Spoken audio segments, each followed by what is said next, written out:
السلام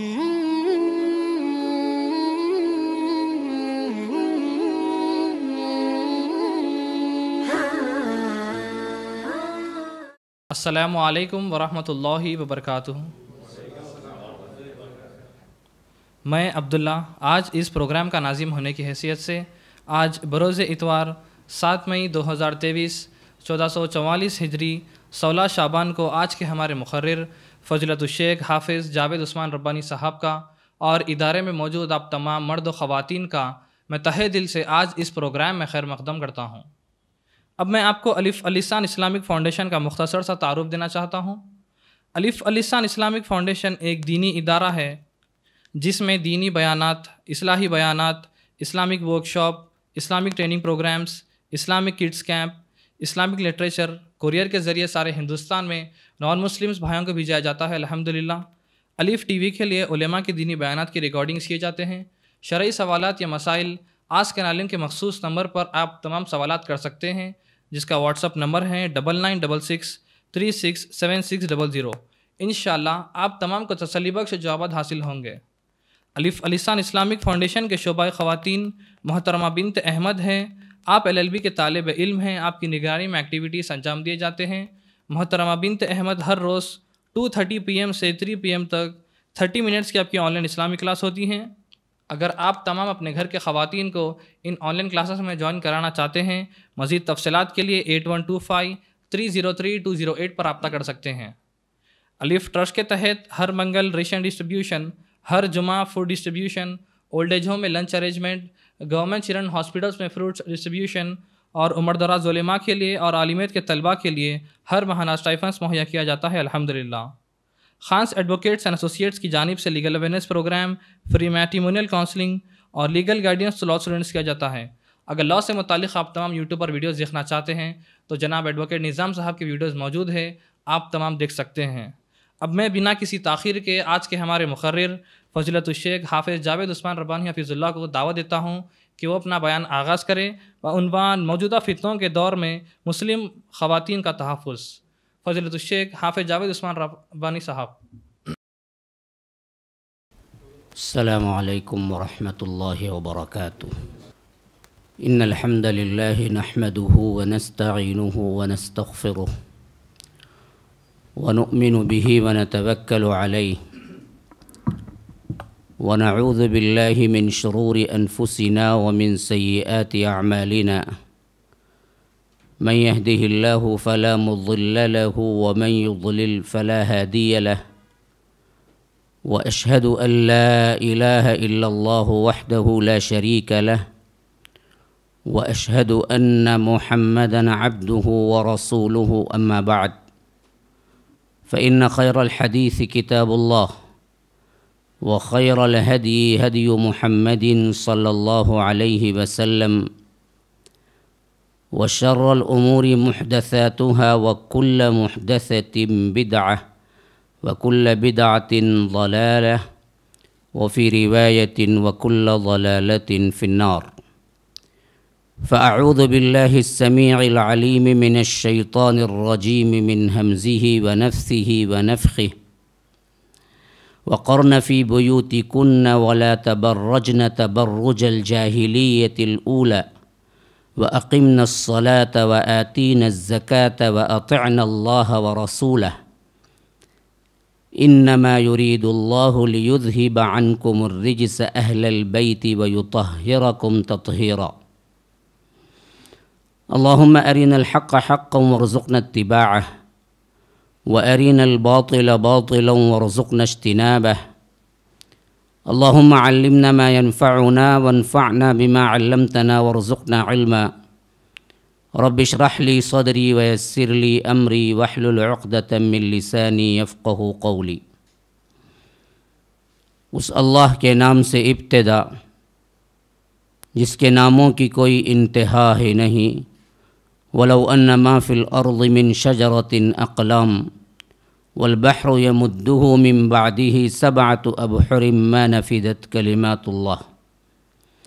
اس ذات اقدس پر کروڑوں درود و سلام ہوں جو تمام جہانوں کے لیے رحمت للعالمین بن کے آئے تھے اللهم صل على محمد وعلى آل محمد كما صليت على إبراهيم وعلى آل إبراهيم إنك حميد مجيد وبارك على محمد وعلى آل محمد كما باركت على إبراهيم وعلى آل إبراهيم إنك حميد مجيد.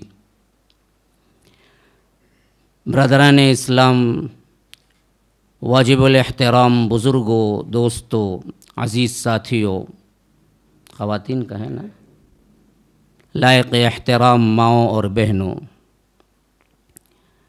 جس موضوع پر خطاب کرنے کی دعوت دی گئی ہے، موجودہ دور وہ کون سا فتن والا، خاص طور پر تو کچھ تحدید لگا دی گئی ہے مجھے کہ فتنوں کے اعتبار سے گفتگو کیا جائے، اور اگلا سیشن بنتا ہے کہ مسلم خواتین، اور تیسرا بنتا ہے تحفظ. اس حیثیت سے کچھ باتیں میں پہلے یہ رکھنا چاہتا ہوں کہ سامنے تو میرے خواتین نہیں بیٹھی ہوئی ہیں، لیکن امید ہے کہ سن رہی ہوں گی اور بھی لوگ اس کے بعد سنیں گے بھی. تو اس حیثیت سے مسلم خواتین اور موجودہ دور کا فتنہ، دور فتن، اس حیثیت سے اہم ترین بات یہ ہے، کیا مسلم خواتین واقعتاً مسلم ہی ہیں، یا مسلم خواتین شریعت کو مانتی ہیں، اسی کے اوپر اپنی زندگی گزارنا چاہتی ہیں، ان قوانین کو اپنانا چاہتی ہیں جو رب العالمین نے انہیں عطا کیا ہے، تو پھر تحفظ کی کوئی بات ہی نہیں ہے. اسلام نے وہ تحفظ دیا ہے خواتین کو جو اس سے پہلے نہ کسی مذہب نے دیا، نہ کسی کمیونٹی نے دیا، نہ اس کے بعد کوئی دے سکتا ہے، کیونکہ یہ قانون رب کا قانون ہے، انسان کا بنایا ہوا قانون نہیں ہے. ہر لحاظ کا، ہر اعتبار کا تحفظ جو چاہتے ہیں، جیسے چاہتے ہیں، رب العالمین نے خواتین کے لیے رکھ دیا. سوال اصل میں کیا ہے کہ مسلم خواتین واقعی مسلم بن کے رہنا چاہتے ہیں تو ہزاروں ان کے تحفظات ہیں جو اسلام گفتگو کرتا ہے، اور بہت اہمیت دے کے گفتگو کرتا ہے. قرآن کے اندر سورۃ الرجال نہیں ہے، مردوں کی کوئی صورت، لیکن سورۃ النساء ہے، عورتوں کی صورت. خاص طور پر عورت کے نام پہ صورت ہے، سورہ مریم عورت کے نام پہ ہے. اور اسی طرح عائلی زندگی کے قوانین کو اتنے حیثیت سے خوبصورت طریقے سے تفصیل کے ساتھ بیان کیا ہے جتنی تفصیل ارکان اسلام پر نہیں ہوئی ہے. نماز کا پورا طریقہ آپ قرآن میں ڈھونڈیں گے تو نہیں ملے گا، ہاں الگ الگ جدا جدا چند احکامات ملیں گے، لیکن اس کی پوری مربوط شکل احادیث میں ملے گی آپ کو. اسی طرح کیا ہے، حج کے مسائل اٹھا لیجئے، زکوٰۃ کے مسائل اٹھا لیجئے. زکوٰۃ دو یہ تو آیا ہے، اقیموا الصلاۃ وآتوا الزکاۃ، لیکن کس پر زکوٰۃ دو، کس نصاب پر زکوٰۃ دو، یہ تفصیل نہیں آئی ہے، یہ تفصیل ہمیں حدیث میں ملتی ہے. نماز پڑھو یہ تو آیا ہے، کتنے رکعت پڑھو، فجر کے 2، ظہر کے 4، عصر کے 4، مغرب کے 3، عشاء کے 4، 2 رکعت میں جہری اور 2 رکعت میں سری، یہ تمام چیزیں آپ کو حدیث سے ملتی ہیں. لیکن معاشرتی اعتبار سے جینے کا جو طریقہ ہے، خاص طور پر شادی بیاہ کا، طلاق کا، خلا کا، عائلی قوانین کا، اور اسی طرح تحفظات کا، خواتین کے اعتبار سے ان کی بلوغت سے لے کر ان کے تمام مسائل، یہاں تک کہ وہ بوڑھی ہو جائیں، اس اعتبار سے ان کا احترام بڑی تفصیل کے ساتھ. آپ سورہ بقرہ پڑھ جائیے، تقریباً میں سمجھتا ہوں کہ سورہ بقرہ کا 1.25 جز اسی پر مشتمل ہے، 2.5 جز میں 1.25 جز اسی پر مشتمل ہے کہ عورتوں کے تحفظات کے سلسلے میں اللہ تبارک و تعالی نے گفتگو کی ہے. سورہ حجرات اٹھا لیجئے، سورہ احزاب اٹھا لیجئے، الگ الگ خطاب کر کے رب العالمین نے تحفظات بیان کیے ہیں. اور اسی طرح سورہ نور اٹھا لیجئے، تقریباً پورا سورہ اسی تحفظات کے سلسلے میں رب العالمین نے احکامات دیے ہیں، اور اللہ تبارک و تعالی نے عورت کی عزت و عصمت کو اس حد تک تحفظ دیا کہ کعبۃ اللہ کی چادر کا جو درجہ ہے اس سے بڑھ کر عورت کی حرمت اور عزت کا درجہ ہے۔ اسی لیے آپ دیکھتے ہیں کہ جب معاشرے کے اندر خرابی ہوئی، فساد برپا کیا عبداللہ بن ابی، خاص طور پر وہ موقع جب حضرت عائشہ رضی اللہ عنہا کے اوپر تہمت لگائی گئی، اور اس تہمت کے عوض اللہ تبارک و تعالی نے سورہ نور میں جب 10 آیات اتاری ان کی مدح میں۔ اما عائشہ رضی اللہ عنہ کہتی ہیں کہ مجھے تصور بھی نہیں تھا، ہاں اتنا تو مجھے یقین تھا کہ اللہ تبارک و تعالی میری براءت کسی نہ کسی طریقے سے اپنے نبی کو اطلاع کر دیں گے، لیکن میرے ذہن میں یہ بات نہیں تھی کہ اللہ میری مدح میں، میری براءت میں قرآن میں چند آیات رکھ دے گا جو قیامت تک پڑھی جاتی رہیں گی۔ جب ان کے عصمت پہ دھبا لگا، ان پر زنا کی تہمت لگی، اس تہمت کے لیے اللہ تبارک و تعالی نے بذریعہ الہام، جو وحی ہی کی ایک شکل ہے، دل میں بات ڈال دینا، لیکن اللہ تبارک و تعالی نے ایسے نہیں کیا، بلکہ باقاعدہ طور پر ان کی مدح و تعریف میں پوری 10 آیتیں اتاری۔ ان الذین جاؤوا بالافک عصبۃ منکم، وہاں سے لے کر آپ پورا رکوع پڑھتے چلے جائیے، اللہ تبارک و تعالی نے قوانین بھی دیے۔ پھر اس کے بعد عمومی طور پر سب عورتوں کی وہ عزت اس میں بیان ہوئی۔ اللہ کی قسم کھا کے کہتا ہوں، دوبارہ اور سہبارہ اللہ کی قسم کھا کے کہتا ہوں کہ آپ کو قیامت تک کسی بھی کلچر میں نہیں مل، مذہب نہیں بھی کہتا میں، کیونکہ مذہب سے تو بیزار ہو کے کلچر کی طرف ڈائیورٹ ہوئے ہماری خواتین۔ ویسٹرن کلچر آج ہم کو اتنا بہاتا ہے کہ برقع پہننے والی ہو یا نقاب والی ہو یا باپردہ ہو یا آ کر باحیا ہو، تو اسلامی لحاظ سے خود ہماری اپنی خواتین اسے سمجھتی ہیں کہ دقیانوسیت ہے، پرانا پن ہے، اس کو پتہ نہیں ہے، بڈھی روح آ گئی ہے اس کے اندر، فلاں ہے فلاں۔ اصل میں چیز یہ ہے کہ ہم نے خود یہ طے کر لیا کہ ترقی ہو، بہترین ایجوکیشن ہو، یا آ کر اس دنیا میں اب زندگی گزارنا ہو، تو یہ اسلام دراصل ہمارے لحاظ سے صحیح نہیں، یہ بہت پرانا 1400 سال پہلے کا دین ہے۔ آج ہم کو کچھ کام کرنا ہے، کوئی کیا ریسرچ کرنا چاہتی ہے، کوئی سائنٹسٹ بننا چاہتی ہے، کوئی ڈاکٹر بننا چاہتی ہے، کوئی انجینئر بننا چاہتی ہے، تو وہ اپنے آپ پہلے ہی فیصلہ کر چکی ہوتی ہے کہ اسلام میں اس کے لیے کوئی ریمیڈی نہیں ہے، بلکہ ہم کو کیا کرنا پڑے گا، ویسٹرن کلچر کو اپنانا پڑے گا۔ وہی دراصل وضع و قطع، اور وہی چال و چلن، وہی اسٹائل، وہی بات چیت اور وہی کپڑے، تو سمجھتی ہے کہ اب تو ہم بالکل کے برابر ہیں، ہم پڑھ سکتے ہیں، ہم انجینئر بن سکتے ہیں۔ یہی تو سب سے بڑی پریشانی ہے کہ ویسٹرن کلچر نے سوائے اس کے کہ ننگے پن کے علاوہ دیا کیا؟ وہ اشتہارات جو مردوں کے لیے مخصوص ہیں، خاص ہیں، وہ اشتہارات میں عورت کا کیا کام ہے؟ تم کو اتنا گرا کے چھوڑا، اتنا گرا کے چھوڑا، اتنا گرا کے چھوڑا کہ تمہاری عزتوں کو پامال کرتے ہوئے 5-10 روپئے کی چیزوں میں تمہیں ننگا کر کے رکھ دیا۔ یہ عزت دی اس نے، ویسٹرن کلچر نے دیا کیا؟ اسلام نے صحیح عزت دی، صحیح مقام بنایا۔ اسلام نے عورت کو محفل کی شمع نہیں بنایا، بلکہ گھر کی ملکہ بنایا۔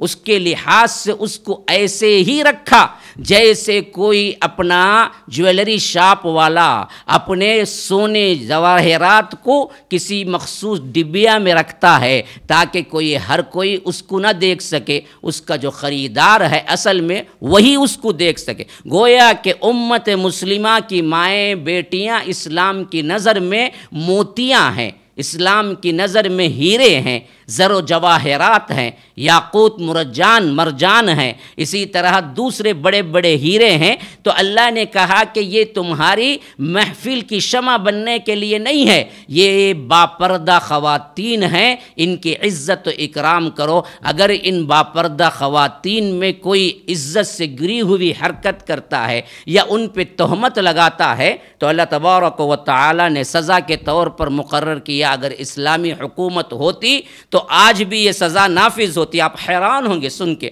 فرمایا کہ والذین یرمون المحصنات ثم لم یأتوا بأربعة شہداء فاجلدوہم 80 جلدہ ولا تقبلوا لهم شہادة ابدا. فرمایا والذین یرمون المحصنات، جو کوئی بھی محصنہ عورت، پاک باز عورت پر تہمت زنا کی لگاتے ہیں، ثم لم یأتوا بأربعة شہداء، پھر 4 گواہ عینی لے آنا چاہیے، جو یہ کہنا ہے کہ ہم نے اس کو کرتے ہوئے دیکھا. کہاں سے جائیں گے؟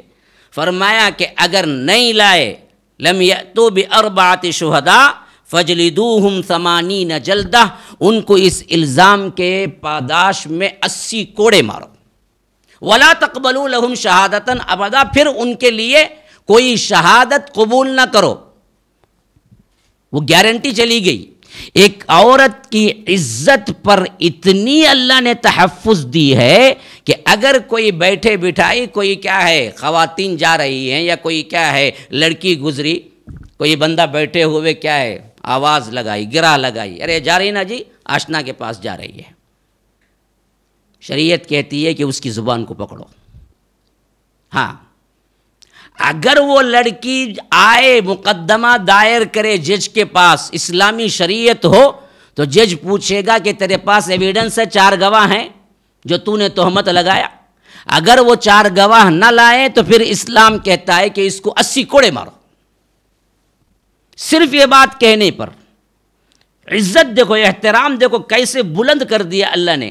اماں عائشہ پر جب تہمت لگی تو اللہ نے جب یہ قانون نافذ کر دیا، یہ قانون اتارا، پتہ ہے کن کن پر یہ قانون لاگو ہوا؟ آپ حیران رہ جائیں گے. حسان بن ثابت شاعر رسول ہیں، شاعر رسول. ان کے لیے مسجد نبوی پہ ممبر رکھا جاتا تھا، اور اللہ کے رسول صلی اللہ علیہ وسلم کہتے تھے کہ تم اشعار پڑھو، یہ اشعار کافروں پر تلوار سے زیادہ بھاری ہیں اور جبرائیل تمہارے لیے مدد کریں گے. اتنے زیادہ بہترین اللہ کے رسول صلی اللہ علیہ وسلم کے قریب ترین صحابی، لیکن ان کی زبان سے بھی اس وقت نکل گیا تھا کہ عائشہ ہاں ہو سکتا ہے کریں گی، شاید ہو گیا ہوگا شاید، کیونکہ صفوان بن معطل کے ساتھ معاملہ جوڑا گیا رضی اللہ عنہ. ایک صحابی تھے جو ایک غزوے میں آ رہے تھے تو پیچھے رہ گئی تھی اماں عائشہ رضی اللہ عنہ. تو بعد میں جو پیچھے رہنے والے صحابی تھے وہ صفوان بن معطل تھے. انہوں نے دیکھا تو اماں عائشہ سے اللہ اکبر کہا تو وہ فوری طور پر اپنی چادر گھونگھٹ برابر کر لی، اور پھر وہ اونٹ کو بٹھایا، وہ وہاں سے چلے، اور اللہ کے رسول جس مقام پہ اترے تھے اس مقام تک پہنچنے میں گویا کہ آدھا دن ڈیفرنٹ ہو گیا. اللہ کے رسول صلی اللہ علیہ وسلم صبح اس مقام پہ اترے تو یہ لوگ چلتے چلتے چلتے چلتے اون کی مہار پکڑے آتے آتے آتے 2 پہر ہو گئی جب وہ انٹر ہوئے تھے لشکر کے اندر. اب دراصل عبداللہ بن ابی بھی اس میں تھا، کچھ منافقین بھی اس میں تھے. غزوہ بنو مستلق کا واقعہ ہے 5 ہجری کا. اب اس نے دبی زبان سے کہنا شروع کیا، او ہو یہ تو کچھ الگ ہی گڑبڑ لگتی ہے، جوان عورت صفوان بن معطل کے ساتھ آدھا دن دور رہ کے آئی ہے. اب اس کے بعد یہاں سے وہ بات، یہاں سے یہ بات، یہاں سے منہ لیتے لیتے لیتے لیتے یہ ایک بہت بڑا پروپیگنڈا ہو گیا کہ حضرت عائشہ اور صفوان کا کوئی غلط تعلق ہے. اللہ کے رسول صلی اللہ علیہ وسلم تقریباً 1 مہینہ بے چین رہے، وحی نہیں اتری. 1 مہینے کے بعد وحی اتری.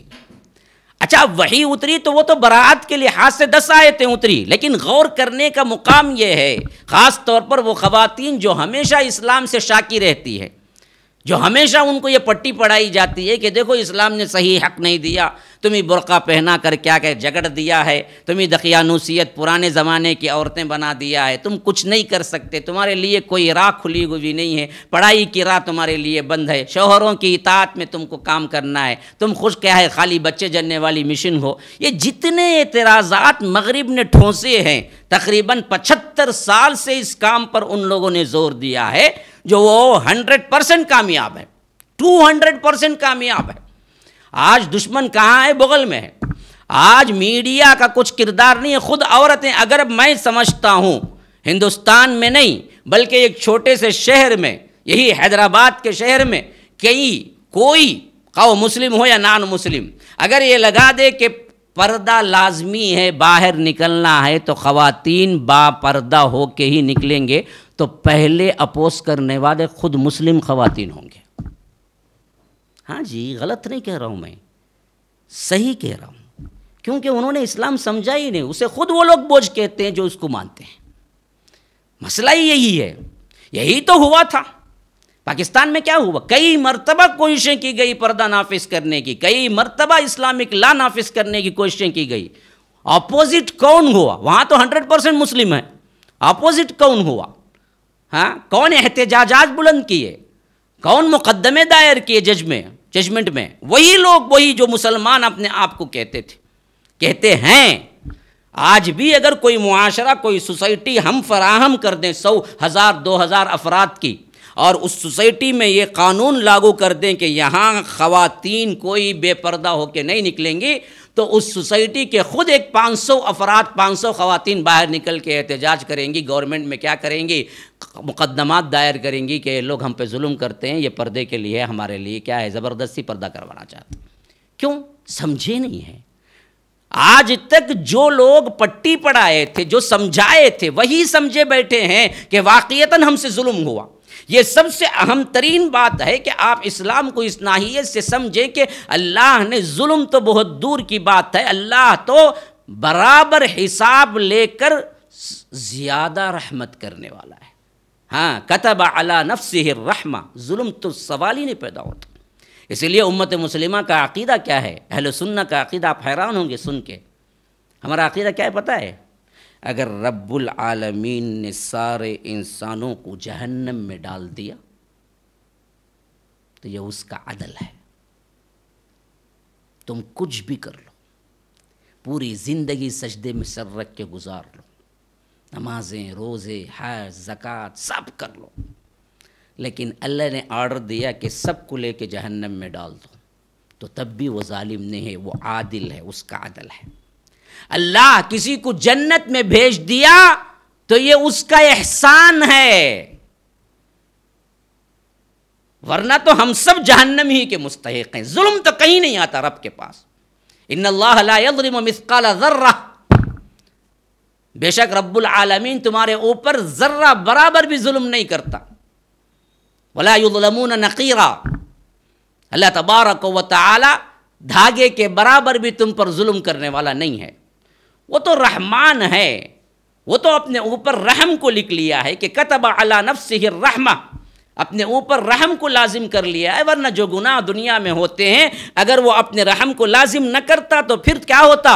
زمین میں کوئی سانس لینے والا درندہ اور چرندہ بھی نہیں رہتا، چرند پرند بھی نہیں رہتے، انسان تو بہت دور کی بات۔ فرمایا اسی لیے وَلَوْ يُؤَاخِذُ اللَّهُ النَّاسَ بِمَا كَسَبُوا مَا تَرَكَ عَلَى ظَهْرِهَا مِن دَابَّةٍ، اگر ہم گناہوں پہ فوری طور پر پکڑ لیتے لوگوں کو تو پھر تو دنیا کے اندر زمین میں سانس لینے والا کوئی جانور نہیں رہتا۔ انسان تو بہت دور کی بات ہے، جانوروں کو تو حساب کتاب نہیں ہے، جانوروں کو تو حشر میدان نہیں ہے، سوالات نہیں ہیں، لیکن پھر بھی اگر اللہ پکڑنا شروع کر لیتا تو پھر تو کوئی ایک سانس لینے والا۔ تو اللہ نے کسی معاملے میں ظلم نہیں کیا، بلکہ اس کی عطا ہے، یہ سب کچھ اس کی عطا ہے۔ یہ تو یہ چیز پہلے ذہن سے نکالنا چاہیے کہ اللہ تبارک و تعالی نے خواتین کو بلند کیا، اتنا بلند کیا، اتنا بلند کیا کہ ان کے تحفظ کی عزتوں کو اس حد تک بلند کیا، اس حد تک مردوں کا معاملہ بھی اللہ نے بلند نہیں کیا۔ یاد رکھو، اس کے لیے سب سے بڑی دلیل یہی ہے جو میں بتا رہا ہوں۔ حضرت عائشہ پر تہمت لگی رضی اللہ عنہا، اس میں حسان بن ثابت جیسے بلند ترین صحابی، ان کی بھی زبان سے نکل گیا تھا شاید، کیونکہ اتنا پروپیگنڈا ہوا تو انسان کیا ہوتا ہے، کبھی کبھی اس سے مغلوب ہو جاتا ہے۔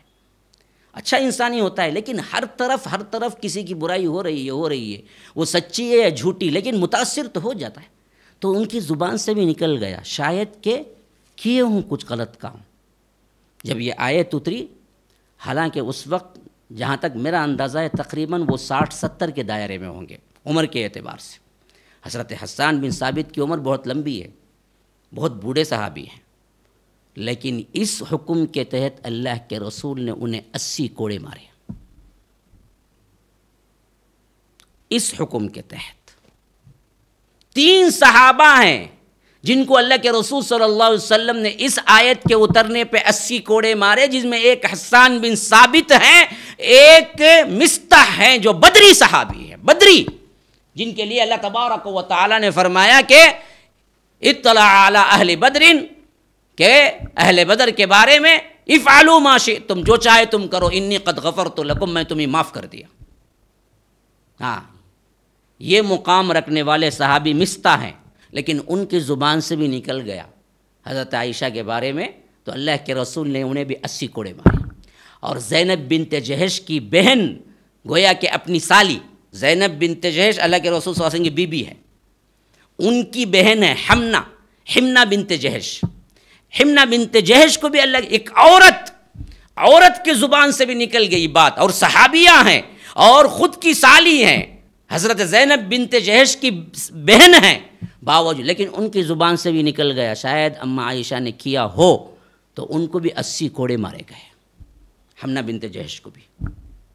ہاں، آج ہماری خواتین اس سے کہیں، اس سے یوں سمجھو کہ 100 نہیں، 200 نہیں، اس سے بھی آگے جاؤ، بیٹھی بیٹھی لگا دیتی ہیں کسی پر بھی، ساس بہو کے جھگڑے، بھابھی ننند، یہ ہے نا، آپ گھروں میں دیکھو کس طرح الزامات لگا دیتی ہیں، کس طرح باتوں میں کیا ہے، عزتیں اتار کے تار کر کے رکھ دیتی ہیں، اور سمجھتی ہیں کہ کوئی گناہ ہی نہیں ہوا۔ اگر وہ بچی، وہ جو کچھ بھی گھر میں آنے والی نئی بہو ہے، شریعت ہوتی اور وہ جاتی اور جج کے پاس کہتی کہ یہ میری فلاں نند نے مجھے کیا ہے الزام لگایا ہے، اور الزام 4 گواہ نہ آتے، پھر تو 80 کوڑے کھانے پڑتے۔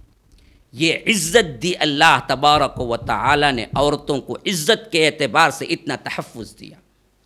ہاں، یہی حیثیت دوسری طرف دیکھو، جاہلیت کے زمانے میں لڑکی کی پیدائش ایک بہت بڑا سنگین ترین جرم سمجھا جاتا تھا۔ یتوارا من القوم من سوء ما بشر به، ہاں، وَإِذَا بُشِّرَ أَحَدُهُمْ بِالْأُنثىٰ ظَلَّ وَجْهُهُ مُسْوَدًّا وَهُوَ كَظِيمٌ، جب کسی انسان، کسی باپ کو اس کی بیٹی کی پیدائش کی خوشخبری دی جاتی تھی تو ظَلَّ وَجْهُهُ، اللہ تعالیٰ کہتا ہے پورا چہرہ اس کا مسودن، کالا سیاہ پڑ جاتا تھا غم کی وجہ سے۔ وَهُوَ كَظِيمٌ، میں لڑکی کا باپ کہہ لوں، یہ کیسے کہہ لوں؟ يَتَوَارَى مِنَ الْقَوْمِ مِنْ سُوءِ مَا بُشِّرَ بِهِ، اپنی قوم سے چھپے چھپے پھرتا تھا کہ میں چہرہ کیسے بتلاؤں کہ مجھ کے میرے گھر کے اندر بیٹی پیدا ہوئی ہے، چھپا چھپا پھرتا تھا اور خیال کرتا تھا أَيُمْسِكُهُ عَلَى هُونٍ أَمْ يَدُسُّهُ فِي التُّرَابِ، کیا میں اس کو رکھوں ذلت کے ساتھ یا زمین کے اندر اس کو دبا دوں؟ اسی لیے قرآن نے فرمایا وَإِذَا الْمَوْءُودَةُ سُئِلَتْ، زندہ گاڑی ہوئی لڑکی سے پوچھا جائے گا کہ کس جرم کے پاداش میں تجھے زندہ گاڑا گیا۔ مؤرخین، مفسرین اس میں بڑا اہم ترین نقطہ بیان کرتے ہیں۔ اللہ نے یہ نہیں کہا کہ زندہ گاڑنے والے سے پوچھا جائے گا کہ تو نے کس جرم میں اپنی بیٹی کو زندہ گاڑا، یہ نہیں پوچھا۔ قرآن میں اللہ نے کیا کہا؟ زندہ گاڑی ہوئی لڑکی سے پوچھا جائے گا کہ کس جرم میں تجھے زندہ گاڑا گیا، پورا مجہول کا صیغہ ہے۔ ہاں، وَإِذَا الْمَوْءُودَةُ سُئِلَتْ، کیوں؟ جس نے زندہ گاڑا، جو باپ نے اپنی بیٹی کے ساتھ یہ سلوک کیا، رب العالمین اس پر اتنا غصہ ہے، اتنا غصہ ہے، اتنا غصہ ہے، مفسرین کہتے ہیں کہ اس واسطے حشر کے میدان میں بھی رب اس سے بات کرنا نہیں چاہتا، مخاطب ہونا نہیں چاہتا، اس واسطے کہتا ہے کہ ہم زندہ گاڑی ہوئی لڑکی سے پوچھیں گے کہ کس جرم کی پاداش میں تجھے زندہ گاڑا گیا، اس کے باپ سے نہیں پوچھیں گے۔ اس حد تک غصے میں ہے رب، جیسے ہم کہتے ہیں نا کبھی تمہارا چہرہ دیکھنا نہیں چاہتا میں، کوئی اسکور کرنے آتا ہے، کوئی اس کا کیا ہے جرم ثابت ہو گیا، اب مالک کے پاس وہ آتا ہے ہاتھ جوڑنے کے لیے، ایک مرتبہ غلطی ہو گئی معاف کر دو، تو اس وقت کبھی کبھی جرم اتنا شدید ہوتا ہے تو آقا کیا کہتا ہے کہ تو بات نہ کر، تو چہرہ نہ دکھا، چل نکل باہر۔ وہی انداز ہے یہاں پر، جس بچی کو زندہ گاڑا گیا اس کے ماں باپ سے آج بھی وہ شکل دوسری حیثیت میں موجود ہے، حمل گرانے کی حیثیت سے۔ آج بھی وہ مائیں اب بھی موجود ہیں جو اپنی اولاد کو ڈیفرنٹ کرتے ہیں باقاعدہ، اولاد مرد بچہ ہے تو سر پہ اٹھا کے بٹھاتے ہیں، بچی ہے تو اسے کیا ہے لات مار کے بٹھاتے ہیں، وہ کچھ مانگتی ہے تو بیٹھ خاموش، اور بیٹا مانگتا ہے تو فوری طور پر لا کے کیا کرتے ہیں اسے دیتے ہیں، کہتے ہیں کہ بیٹا ہمارا سہارا بنے گا، تو کیا بنے گی، تو الٹا لے کے جا۔ یہ ہندوانہ خیالات ہیں پورے کے پورے۔ بیٹی تو نعمت ہے، بیٹے کے لیے کوئی گارنٹی نہیں آئی ہے۔ فرمایا اللہ کے رسول صلی اللہ علیہ وسلم نے جو 2 بیٹیوں کو پرورش کرے اور اسے اچھی تعلیم دے اور اسے اچھی جگہ رشتہ کرائے، شادی کر کے رکھے، اس کے لیے میں جنت کی ضمانت دیتا ہوں۔ ایک حدیث میں تو الفاظ ہیں کہ میرے ساتھ جنت کی ضمانت دیتا ہوں، میری معیت میں، میرے پڑوس میں 3 لڑکیوں کے لیے۔ ایک صحابی اٹھے، پوچھا اللہ کے رسول 2 لڑکیاں؟ کہا کہ 2 کے لیے۔ اور راوی بیان کرتے ہیں کہ اگر کوئی اٹھ کے اس وقت پوچھتا اے اللہ کے رسول 1 کے لیے، تب بھی اللہ کے رسول کہتے کہ اس کے لیے بھی۔ پوچھنے والا نہیں اٹھا، لیکن اللہ کے رسول صلی اللہ علیہ وسلم کو اس وقت خطاب کرتے ہوئے دیکھنے والے صحابی کہتے ہیں کہ 1 لڑکی ہی صحیح، لیکن یہ حدیث کہیں نہیں آئی ہے کہ 2 بیٹوں کو تم تعلیم دو، اچھی طرح ڈاکٹر انجینئر بنا دو اور بڑے بڑے گھرانوں میں پتلی کمر والی خوبصورت حورین کو لے آ کے شادی کر کے تم رکھو تو تمہارے لیے جنت ہے۔ کہاں بتاؤ مقابل میں کیا ہے؟ تو اصل عزت، عفت، احترام، یہ سب کچھ تو اللہ تبارک و تعالی نے خواتین کے لیے رکھا ہوا ہے، ہر لحاظ سے، دنیا کے اعتبار سے بھی، دین کے اعتبار سے بھی۔ یاد رکھو ثواب کے اعتبار سے بھی یہ کہیں نہیں رکھا کہ دیکھو فرض نماز اگر مرد پڑھیں گے تو 100%، ظہر کی نماز وہی عورت پڑھے گی تو 75%، اسے ہی برابر ہے۔ فاستجاب لهم ربهم انی لا اضیع عمل عامل منکم من ذکر او انثی، سورہ آل عمران میں فرمایا جو عمل کرے گا خواہ وہ مرد ہوگا خواہ وہ عورت، اس کے لیے برابر کا ثواب ہے۔ ابھی عورت ہونے کے ناطے ایکسکیوز ہیں بہت زیادہ، جو ایکسکیوز مردوں کو نہیں ہیں۔ ہاں ماہواری کے ایام ہیں تو اللہ تبارک و تعالی روزوں کو معاف کر دیا، نماز کو معاف کر دیا، اور روزوں کی قضا رکھی، نماز کی قضا نہیں رکھی۔ ہاں مرد کو شدید ترین بیماری ہے، یاد رکھو ہوش سنبھالنے کے بعد مرتے دم تک الا یہ کہ وہ بے ہوش ہو جائے، اس کے علاوہ کہیں معاف نہیں ہے اس کو نماز۔ کون سی ایسی شکل ہے بتاؤ، تم مجھے بتاؤ کہ مرد کو فلاں وقت شریعت نماز سے معاف کر دیتی ہے، بتاؤ۔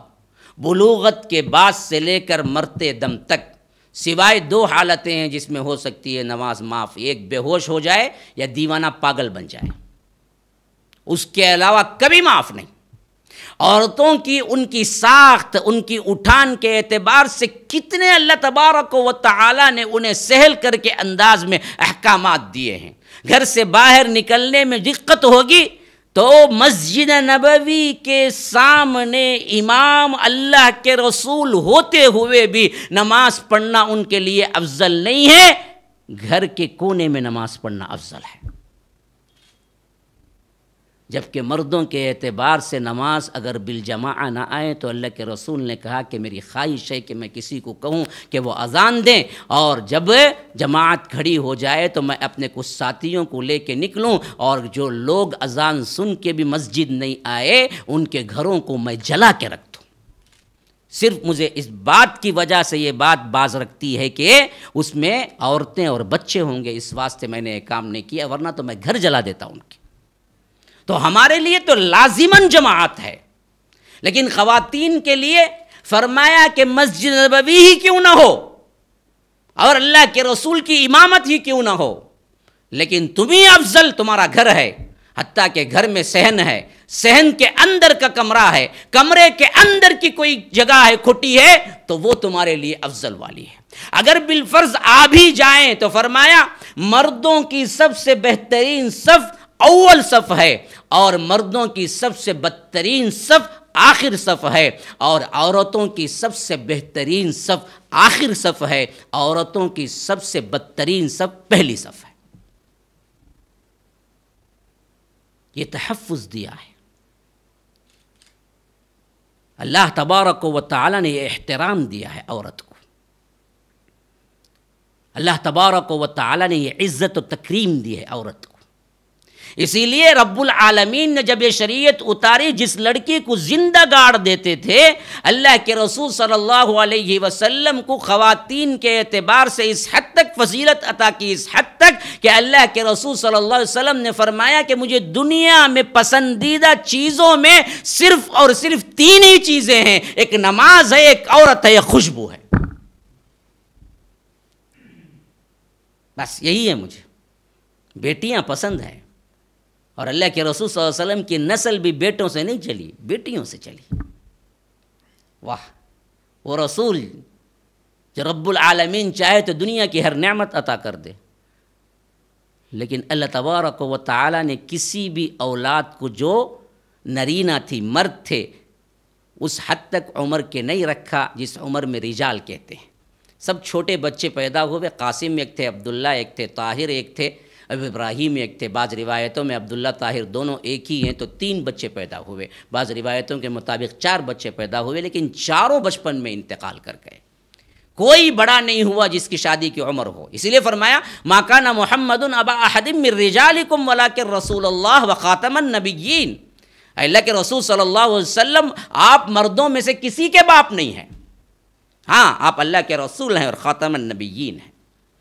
تو اللہ کے رسول صلی اللہ علیہ وسلم کو بیٹیوں سے نوازا، اور یہی بیٹیوں سے نسل چلی، اور انہی بیٹیوں کو اللہ کے رسول صلی اللہ علیہ وسلم نے اپنے سینے سے لگایا، حرز جاں بنا۔ حضرت فاطمہ آتی تو اللہ کے رسول صلی اللہ علیہ وسلم اٹھ کے انہیں بلاتے، اٹھ کے۔ اپنی بیٹی کی محبت کا یہ عالم ہوتا، اپنے بازو میں جگہ دیتے۔ ہمیشہ جب بھی آتی اللہ کے رسول صلی اللہ علیہ وسلم اماں حضرت فاطمہ کے لیے خود اٹھتے، ملتے، اور پیشانی مبارک پہ بوسہ دیتے، پھر اپنے پہلو میں بالکل اپنے برابر کا درجہ دے کے بٹھاتے۔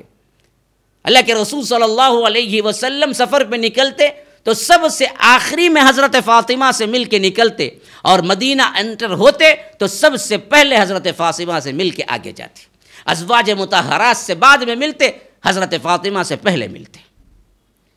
بیٹی کے اعتبار سے باپ کو دیکھنا ہے، جناب محمد الرسول اللہ صلی اللہ علیہ وسلم کو دیکھو کس طرح کے نخرے اٹھا رہے ہیں، کیسے اپنی بیٹیوں کے لیے اللہ کے رسول صلی اللہ علیہ وسلم فکر مند ہیں، کس طرح انہیں عزت دے رہے ہیں، کس طرح ان کا وقار بڑھا رہے ہیں۔ خواتین کی عظمت کو دیکھو تو جناب محمد الرسول اللہ صلی اللہ علیہ وسلم کو ایک شوہر کی حیثیت سے دیکھو، اماں عائشہ کے کس طرح لاڑ پیار کر رہے ہیں، کس طرح ناز نخرے اٹھا رہے ہیں۔ اللہ کے رسول صلی اللہ علیہ وسلم صفیہ بنت حوی بن اخطب سے شادی کی، ایک یہودی لڑکی، لیکن خیبر میں جب نکاح کر کے آئے تو اللہ کے رسول صلی اللہ علیہ وسلم نے جب انہیں سواری پہ چڑھنے پہ تکلیف ہوئی تو اپنی ران کو پیش کیا، کہا کہ اس پہ پاؤں رکھ کے پھر اوپر چڑھو۔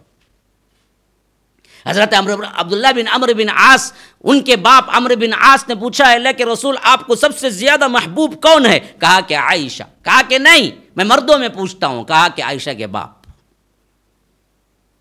خواتین کے اعتبار سے اللہ کے رسول صلی اللہ علیہ وسلم کو معلوم ہوا کہ انصار کے ساتھ جو خواتین ہیں ان میں کچھ زیادتیاں ہو رہی ہیں، اور خواتین آ کے اللہ کے رسول صلی اللہ علیہ وسلم سے شکایت کی کہ ہمارے شوہر ہمیں مارتے ہیں، ہمارے شوہر ہمیں ذلیل کرتے ہیں۔ تو اللہ کے رسول نے عام خطبے کا اعلان کیا کہ سب جمع ہو جاؤ۔ وہ سب آ گئے تو اللہ کے رسول صلی اللہ علیہ وسلم نے کہا کہ مجھے فلاں فلاں گھر سے رپورٹ آئی ہے کہ وہ اپنی بیوی سے صحیح سلوک نہیں کرتا۔ یاد رکھو مسلمانوں، جو بیوی شاکی ہے اپنے شوہر سے واقعتاً وہ اچھا مسلمان نہیں ہے۔ فرمایا کہ خیرکم خیرکم لأہلہ وانا خیرکم لأہلی، تم میں کا سب سے بہترین شخص وہ ہے جو اپنی بیوی کے لیے اچھا ہے، اور میں اپنی بیوی کے لیے بہتر ہوں۔ اللہ کے رسول صلی اللہ علیہ وسلم اور اسلام نے خواتین کا جو تحفظ دیا وہ اس حد تک کہ اگر وہ ضرورت کے تحت باہر نکلیں تو فرمایا کہ قل لازواجک وبناتک ونساء المؤمنین یدنین علیہن من جلابیبہن، اے اللہ کے رسول صلی اللہ علیہ وسلم آپ اپنے ازواج مطہرات سے، بیویوں سے، بیٹیوں سے اور عام مسلم مومنہ عورتوں سے کہہ دیجئے جب باہر نکلنے کا موقع آئے تو اپنے چہروں کے اوپر سے نقاب ڈال لیا کریں۔ جلباب اس کی جمع ہے جلابیب، اور جلباب اس کپڑے کو کہتے ہیں جو اوپر سے چہرہ چھپانے کے لیے ڈالا جاتا ہے۔ تو فرمایا کہ یدنین علیہن من جلابیبہن، کیوں یہ ذالک ادنیٰ ان یعرفن فلا یؤذین، یہ سب سے اہم ترین چیز ہے جو پردے میں ہے۔ جو لوگ پردے کو یہ سمجھتے ہیں کہ ہم کو ذلیل کیا گیا ہے، ہم کو انڈر کرنے کے لیے کیا گیا ہے، ہمیں کیا ہے بوجھ ہے یہ برقع، وہ لوگ وہ خواتین کان کھول کے سن لیں، یہ عزتوں کی معراج ہے تمہارے لیے۔ فرمایا کہ ذالک ادنیٰ ان یعرفن فلا یؤذین، سورہ احزاب میں آپ فرمایا کہ یہ اس وجہ سے کہ تاکہ وہ پہچان لی جائیں اور انہیں تکلیف نہ دی جائے۔ کیا مطلب؟ بے پردہ، غلط کپڑے، یہ یوں کہ کوئی عورت بے حجاب نکلی، اب وہاں کوئی منافق بھی بیٹھا ہوا ہے، مدینے کا ماحول بتا رہا ہوں، وہاں کوئی منافق بھی بیٹھا ہوا ہے، کوئی یہودی بھی بیٹھا ہوا ہے، کوئی کافر بھی بیٹھا ہوا ہے۔ اب یہاں سے مسلم عورت پاس ہوئی، گزری، اس نے کچھ چھیڑخانی کی، اس نے غلط نظروں سے دیکھا، اسے تکلیف ہوئی۔ اب مسلم خواتین کو جو تکلیف ہوئی وہ آ کے اللہ کے رسول سے شیئر کیا، اللہ کے رسول کو معلوم ہوا، تو یہ پردے کی آیت اتری جس میں خاص بتایا گیا، دیکھو چھیڑ خانی باپردہ عورت سے نہیں ہونی چاہیے، ذالک ادنیٰ ان یعرفن، پہچان لی جائیں کہ یہ مسلمان آزاد عورت ہے، اس سے چھیڑ خانی نہیں کر سکتے، کیونکہ ایک بدبخت تھا منافق جس نے مسلمان عورت سے چھیڑ خانی کی اور اللہ کے رسول تک رپورٹ پہنچی، تو اللہ کے رسول صلی اللہ علیہ وسلم نے اس کو بلایا، تو اس نے کہا کہ ہم کو کیا پتا کہ یہ مسلمان آزاد عورت ہے، ہم نے تو لونڈی سمجھ لیا۔ تو اللہ کے رسول صلی اللہ علیہ وسلم ان کی شرارتوں سے بڑے تنگ تھے کہ یہاں تک کہ یہ آیت اتری۔ آپ تفسیر ابن کثیر میں پڑھ لیں، یہ تمام روایتیں اس میں موجود ہوں گی۔ اسی لیے فرمایا گیا کہ آپ عزت دار ہیں، آپ باوقار ہیں، آپ کی احترام، آپ آزاد مسلمہ عورت ہیں، یہ پہچان لی جائیں کہ کوئی جرات نہ کرے کہ ایک باپردہ خواتین کو ٹیڑھی نگاہ سے دیکھے، اگر پھر بھی دیکھے گا تو پھر سے تجھے کیا ہے، اسلامی حکومت کی طرف سے زبردست مار پڑے گی۔ ہاں، وہ واقعہ بھی ذہن میں رکھو بنی نذیر کا، جو صرف اور صرف اس واسطے ہو گیا، بنو قریظہ کا شاید، جہاں پر جنگ ہی اس واسطے ہوئی کہ ایک خاتون وہ لوگ سونار کا بزنس تھا ان کے پاس، جو یہودی قبیلہ تھا بنو قریظہ، ان کا معاملہ کیا تھا، زیور بناتے تھے، پالشنگ وغیرہ جو آج ہوتے ہیں۔ اس کے لیے ایک صحابیہ مسلمان عورت وہاں پر گئی اور وہاں پر کسی یہودی کے دکان پہ اپنے زیور کو دیا پالش وغیرہ کرنے کے لیے اور بیٹھ گئی، تو ایک شرارت یہودیوں نے یہ کی کہ پڑوسی دکان والا یہودی ان کے کپڑے کو اسی دکان کے کسی کھونٹی سے باندھ دیا، جو ان کو پتہ ہی نہیں چلا۔ اب وہ کام کر کے اٹھی تو ان کا کپڑا کھل گیا، جس پر جو یہودی ساتھ میں تھے دوسرے دکان والے سب ہنسنے لگے۔ اب بازار میں، کھلے بازار میں ایک مسلمان عورت کی عزت کون برداشت کرے؟ تو ایک مسلمان بھی وہاں پر موجود تھا، اس نے دیکھا کہ یہ کام ہوا ہے تو وہ برداشت نہ کر سکے، وہ صحابی وہ آگے آئے، اس کو کیا ہے دو ٹکڑے کر دیا۔ ہاں، کبھی کبھی اس سے بھی کیا ہے کرنا ہی پڑتا ہے، بعض شریر لوگوں کے لیے اللہ نے کیا نہیں رکھا ہے، خالی رحم ہی نہیں، لاٹھی بھی رکھا ہے، لیکن قانون کو ہم اپنے ہاتھ میں لینا یہ الگ بات ہے، لیکن شریعت میں یہ موقع ہے۔ تو اس نے اٹھا، اب جیسے ہی وہ تو پورا یہودیوں کا گڑھ تھا کہ جیسے ہی وہ مسلمان نے اس یہودی کو قتل کیا، پورے مل کے اس صحابی کو قتل کر دیا۔ اللہ کے رسول صلی اللہ علیہ وسلم کو اطلاع ملی تو فوری طور پر جو مسلمان ان کو پہلے طور پر یہودی کو قتل کیا، اس سے کوئی باس پرس نہیں، اس کو کوئی بھی اللہ کے رسول صلی اللہ علیہ وسلم ریمارک نہیں کیا، بلکہ ان کے فیور میں پوری فوج کو لے آ کے کیا کیا، محاصرہ کر لیا کہ تم نے عزتوں کو کیا کھیلنا شروع کر دیا ہماری عورتوں سے، اب تمہارے لیے بچاؤ کی کوئی راہ نہیں ہے۔ یہاں تک کہ اتنا سخت محاصرہ کیا کہ یہ لوگ مدینہ چھوڑ کے جانا پڑا ان کو۔ سیرت کے اندر میں نے پورے واقعات بیان کیے تھے رمضان میں، اگر کسی کو چاہیں تو آپ دیکھیں وہاں پر کتنی عزتیں ہیں، کیسے کیسے حفاظت کی ہے۔ ایک عورت کے لیے ایک پوری جنگ ہوئی ہے، صرف ایک عورت کی عزت کے لیے۔ یہی لڑکی جو زندہ گاڑ دی جاتی تھی، ایسا تحفظ دیا، ایسا تحفظ دیا، ایسے فضائل بیان کیے ان کی پرورش کے لیے فتح مکہ کے موقع پر حضرت حمزہ کی جو بیٹی مکے میں تھی، بھاگتی دوڑتی آئی، چچا جان چچا جان۔ اللہ کے رسول صلی اللہ علیہ وسلم نے انہیں اٹھا لیا، لیکن ان کی پرورش کرنے کے لیے ایک ساتھ 3 لوگ اٹھ کھڑے ہوئے۔ ادھر حضرت علی کہہ رہے تھے کہ یہ میرے بھائی کی لڑکی ہے، ادھر حضرت جعفر کہہ رہے تھے کہ یہ میری بیوی کے بہن کی لڑکی ہے، اور ادھر زید ابن حارثہ کہہ رہے تھے یہ میرے ایمانی بھائی کی لڑکی ہے، کیونکہ حضرت حمزہ کو مکی دور میں اللہ کے رسول نے حضرت زید ابن حارثہ کا بھائی بنایا تھا۔ ہم کو صرف اتنا معلوم ہے کہ مدنی دور میں بھائی چارگی ہوئی تھی، ایک یہود، ایک مہاجر اور ایک انصار سے، لیکن یہ بات بھی یاد رکھیں مکے میں بھی ہوئی تھی، مسلمانوں کے اندر مسلمان کو۔ ان میں ایک زید ابن حارثہ تھے، ایک حضرت حمزہ تھے۔ حضرت زید بن حارثہ نے کہا کہ میرے ایمانی بھائی کی لڑکی ہے کہ پرورش کا حق مجھے ہو۔ حضرت علی نے کہا کہ حضرت حمزہ میرے کزن کے اعتبار سے بھائی ہیں تو بیٹی کو پرورش کرنے کا حق میرا ہے۔ حضرت جعفر جو حضرت علی کے بڑے بھائی تھے، انہوں نے کہا کہ نہیں، اصل میں کیا ہے، یہ دراصل میری بیوی جو ہے اس کی بہن کی بیٹی ہے، حضرت حمزہ کی بیوی جو تھی، تو اس حیثیت سے یہ میں اپنے لحاظ سے فخر محسوس کرتا ہوں کہ اس کی پرورش کروں۔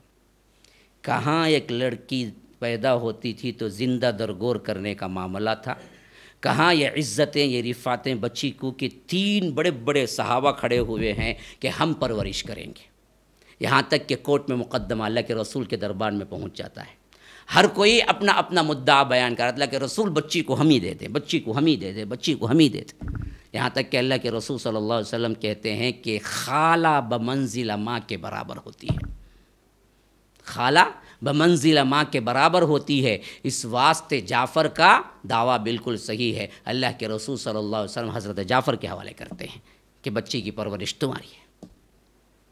کہاں وہ ذلتیں، کہاں یہ رفعتیں، کس نے دی ہیں؟ اسلام نے دی ہیں۔ اسلامی تعلیم ایسی رہی کہ اس کے بعد ہی خواتین کی تمام ترقی ہے، لیکن ہم نے کیا کیا؟ ان تعلیمات سے منہ پھیرا، ویسٹرن کلچر کو اپنا رہبر بنایا، گھر کی ملکہ بننے سے انکار کیا، محفل کی شمع بن گئی، اور اس حد تک گری، اس حد تک گری، اس حد تک گری کہ شیطان بھی مسکراتا ہوگا آج کہ عورت کی کوئی انتہا نہیں ہے ذلت و پستی کی۔ میں ابھی سن رہا تھا کل وغیرہ ایک پروگرام میں، اس حد تک خواتین گر چکی ہیں کہ 5-10 روپئے بچانے کے لیے جو ایپ آیا ہوا ہے، کیا ہے وہ، ریپیٹو کے ایپ میں بک کرتی ہیں، کسی بھی اجنبی نوجوان کے پیچھے بیٹھ کے نکل جاتی ہیں۔ لا حول ولا قوت الا باللہ۔ روئیں تو کس بات کو لے کے روئیں؟ حیا سوز حرکت، مس کرنا تو بہت دور کی بات ہے، غیر محرم سے کبھی بات کرنا انتہائی ضروری ہو گیا، تب بھی اللہ نے کہا کہ بغیر لچک کے بات کرو۔ ہاں، جن کے دلوں میں بیماری ہے عورتوں کی، وہ لوگ تمہارے نرم بات کرنے سے مائل نہ ہو جائیں، لیکن آج ہماری عورتیں اتنی گر چکی ہیں کہ 10-15 روپئے زائد کسی ٹیکسی سے، آٹو سے جائیں گے تو 10-15 روپئے کم ہو رہے ہیں، ریپیٹو سے جائیں گے تو کسی ہندو اور غیر مسلم اور کوئی کیا ہے ایسے نوجوان کو جس کو نہ اگلا پچھلا کچھ جانتے ہیں، اپنا پورا ایڈریس بھی دیتے ہیں، بک بھی کرتے ہیں، اور اس کے پیچھے بیٹھ کے آرام سے نکل بھی جاتے ہیں۔ اس سے بدترین شکل اور کیا ہوگی؟ یہ ایک مثال دے رہا ہوں، ورنہ تو ہماری تذلیل کی ہزاروں مثالیں ہیں، میرے پاس وقت نہیں ہے، مغرب کا وقت بھی ہوا چاہتا ہے اور میرا ایک پروگرام بھی آگے ہے، اس واسطے میں اس سے زیادہ گفتگو نہیں کر سکتا۔ جتنا موقع دیا ہے میں شکر گزار ہوں ان سب لوگوں کا، ذمہ داروں کا، یہاں کے الف فاؤنڈیشن کے جو لوگ اس کا انتظام کیے، ان سب کا میں شکر گزار ہوں اور دعا گو ہوں کہ اللہ تبارک و تعالی انہیں صحت عافیت سے رکھے، دین و دنیا کی ہر بھلائی عطا کرے، اللہ تبارک و تعالی کہنے سننے سے زیادہ عمل کی توفیق عطا فرمائے، جیسے ہم سب کو یہاں اکٹھا فرمایا ہے امام الانبیاء سید المرسلین و آخرین جناب محمد الرسول اللہ صلی اللہ علیہ وسلم کے ساتھ جنت الفردوس میں بھی اکٹھا فرمائے. ھذا وباللہ التوفیق صلی اللہ وسلم علی نبینا محمد. اسأل اللہ لی ولکم ولسائر المسلمین من کل ذنب فاستغفروہ انہ هو الغفور الرحیم. والسلام علیکم ورحمۃ اللہ وبرکاتہ.